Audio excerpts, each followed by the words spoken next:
Halo, assalamualaikum warahmatullahi wabarakatuh teman-teman semua.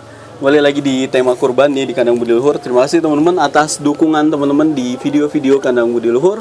Nah teman-teman, satu hal lagi yang ingin saya sampaikan di tema kurban kali ini. Jadi kita juga mau bahas, kalau kemarin kita bahas tentang tema kurban ya, ciri-ciri memilih kurban terbaik dari segi fisik. Nah kita sedikit bahas tentang hal yang berkaitan dengan fikih kurban ya teman-teman. Kita tahu bahwa kurban ini dia termasuk sebenarnya adalah sunnah muakkad ya. Bahkan pendapat salah satu imam ya, Imam Abu Hanifah menjelaskan juga bahwa kurban ini lebih dekat kepada wajib ya teman-teman ya.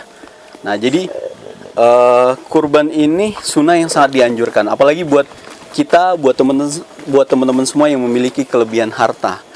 Karena kita tahu juga bahwa kurban ini Allah Subhanahu wa taala jelaskan dalam Quran surat Al-Kautsar ya. A'udzubillahi minasyaitonirrajim. Bismillahirrahmanirrahim. Inna a'tainakal kautsar fasholli lirabbika wanhar inna syani'aka wal abtar. Ya di ayat kedua Allah Subhanahu wa taala menjelaskan fasholli lirabbika wanhar. Jadi maka dirikanlah salat dan berkurbanlah untuk mendekatkan diri kepada Allah Subhanahu wa taala. Nah, jadi sebenarnya kurban ini sudah diatur juga dan dijelaskan Allah Subhanahu wa taala dalam Al-Qur'an, bahkan di Quran surat Al-Hajj juga dijelaskan. Nah, teman-teman, saya ingin menjelaskan sedikit tentang kalau kemarin ciri bagaimana kemudian kurban ini dikatakan baik dan layak gitu ya. Kemarin juga belum menyinggung sedikit tentang bahwa di dalam fikih juga dijelaskan bahwa ciri fisik ini juga masuk di bab fikih ya. Jadi ternak ini kakinya tidak ada yang patah, telinganya tidak ada yang terpotong sebagian atau penuh gitu ya. Kemudian matanya tidak buta, teman-teman. Kemudian ekornya tidak terpotong atau utuh. Ini juga masuk di bab fikih sebenarnya ya. Dan ini yang harus diperhatikan. Nah, teman-teman, lebih dari itu juga kalau kita membahas hewan kurban, ternyata tidak semua hewan itu boleh disebut sebagai hewan kurban ya. Yang dimaksud dengan hewan kurban itu adalah hewan-hewan yang dia masuk di dalam apa yang kemudian dijelaskan oleh Rasulullah SAW gitu ya, adalah unta gitu ya, kemudian kambing, domba, sapi. Nah ini yang dia masuk ke dalam kategori hewan yang boleh dikurbankan. Sementara hewan-hewan seperti ikan, burung, ayam ya, ternak-ternak berkaki dua itu tidak bisa dijadikan sebagai hewan kurban.